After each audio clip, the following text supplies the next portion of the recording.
ನಮಸ್ತೆ ಗೆಳೆಯರೇ, ಇವತ್ತು ನಾನು ಮೆಂತ್ಯ ಸೊಪ್ಪು ಹಾಕಿ ಚಿಕನ್ ಗ್ರೇವಿ ಹೇಗೆ ಮಾಡೋದು ಅಂತ ನೋಡೋಣ.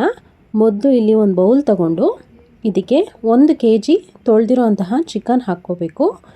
ಇದಕ್ಕೆ 1 ಸ್ಪೂನು ಗರಂ ಮಸಾಲ, 2 ಸ್ಪೂನ್ ಅಚ್ಚ ಖಾರದ ಪುಡಿ, 1.5 ಸ್ಪೂನ್ ಧನಿಯಾ ಪುಡಿ, ನಂತರ 2 ಸ್ಪೂನು ಶುಂಠಿ ಬೆಳ್ಳುಳ್ಳಿ ಪೇಸ್ಟು,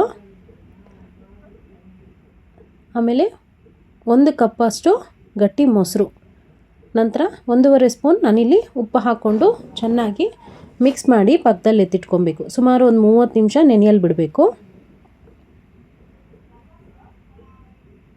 ಇದು ನೆನೆಯೋಷ್ಟರಲ್ಲಿ ನಾವು ಗ್ರೇವಿಗೆ ರೆಡಿ ಮಾಡ್ಕೊಳ್ಳೋಣ. ಇದಕ್ಕೆ ಟೊಮೆಟೊ, ಈರುಳ್ಳಿ, ಹಸಿಮೆಣಸಿನ್ಕಾಯಿ ಮತ್ತು ಅರ್ಧ ಕಟ್ಟು ಮೆಂತ್ಯ ಸೊಪ್ಪು ತೊಳ್ಕೊಂಡು ಪಕ್ಕಕ್ಕೆ ಇಟ್ಕೊಬೇಕು. ಇದಕ್ಕೆ ಒಂದು ಬಾಣಲೆ ಇಟ್ಬಿಟ್ಟು ಇದಕ್ಕೆ 1 ಸ್ಪೂನ್ ಜೀರಿಗೆ, ಚಕ್ಕೆ, ಲವಂಗ, ಮೆಣಸು ಹಾಕ್ಕೊಳ್ಬೇಕು. ಇದಾದಮೇಲೆ 2 ಸಣ್ಣದಾಗಿ ಉದ್ದಕ್ಕೆ ಕಟ್ ಮಾಡಿರುವಂತಹ ಈರುಳ್ಳಿ, 4ರಿಂದ 5 ಹಸಿಮೆಣಸಿನ್ಕಾಯಿ ಹಾಕ್ಕೊಂಡು ಬಾಡಿಸ್ಕೊಬೇಕು. ಇದಕ್ಕೆ ನಾನು ಸ್ವಲ್ಪ ಅರಿಶಿನ, ಸ್ವಲ್ಪ ಉಪ್ಪು ಹಾಕ್ಕೊಳ್ತಾ ಇದ್ದೀನಿ. ಈರುಳ್ಳಿ ಮೆತ್ತಗಾಗಬೇಕಲ್ಲ, ಅದಕ್ಕೋಸ್ಕರ. ಇದಾದಮೇಲೆ ಸ್ವಲ್ಪ 1 ಸ್ಪೂನಷ್ಟು ಶುಂಠಿ ಬೆಳ್ಳುಳ್ಳಿ ಪೇಸ್ಟು, 2 ಟೊಮೆಟೊ, ಆ್ಯಪಲ್ ಟೊಮೆಟೊ ಹಾಕ್ಕೊಳ್ತಾ ಇದ್ದೀನಿ ನಾನು. ಹಾಕ್ಕೊಂಡು ಟೊಮೆಟೊ ಮೆತ್ತಗಾಗೋವರೆಗೂ ಬಾಡಿಸ್ಕೊಬೇಕು. ಇದಕ್ಕೆ ತೊಳೆದಿರೋಂತಹ ಮೆಂತ್ಯ ಸೊಪ್ಪನ್ನ ಕಟ್ ಮಾಡಿಕೊಂಡು ಟೊಮೆಟೊಗೆ ಹಾಕ್ಬಿಟ್ಟು ಚೆನ್ನಾಗಿ ಬಾಡಿಸ್ಬೇಕು.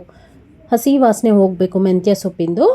ಇದಾದ ನಂತರ ಮ್ಯಾರಿನೇಟ್ ಮಾಡಿ ಇಟ್ಕೊಂಡಿದ್ವಲ್ಲ ಚಿಕನ್ನು, ಅದನ್ನು ಹಾಕ್ಕೊಬೇಕು. ಹಾಕ್ಕೊಂಡು ಮಧ್ಯ ಮಧ್ಯದಲ್ಲಿ ಕಲಿಸ್ತಾ ಇರಬೇಕು. ನೀಟಾಗಿ ಪೂರ್ತಿಯಾಗಿ ಕಲಸಿದಾದಮೇಲೆ ಸ್ವಲ್ಪ ನೀರು ಹಾಕ್ಕೊಂಡು ಮುಚ್ಚಳ ಮುಚ್ಚಿಟ್ಬಿಟ್ಟು ಒಂದು 30 ನಿಮಿಷ ಸಣ್ಣ ಉರಿಯಲ್ಲಿ ಬೇಯಕ್ಕೆ ಬಿಡಬೇಕು. ಆವಾಗವಾಗ ಕಲಿಸ್ತಾ ಇರಬೇಕು. ತಿಕ್ನೆಸ್ ಗೊತ್ತಾಗಬೇಕಲ್ಲ, ಅದಕ್ಕೋಸ್ಕರ. ಇದಕ್ಕೆ ಸ್ವಲ್ಪ ಬೆಣ್ಣೆ ಹಾಕ್ಕೊಳ್ತಾ ಇದ್ದೀನಿ ನಾನು. ನೋಡಿ, ಚೆನ್ನಾಗಿ ಕಲಸಿ ಗ್ರೇವಿ ತಿಕ್ನೆಸ್ ಬಂದಿದೆಯಾ ಅಂತ ನೋಡಿ.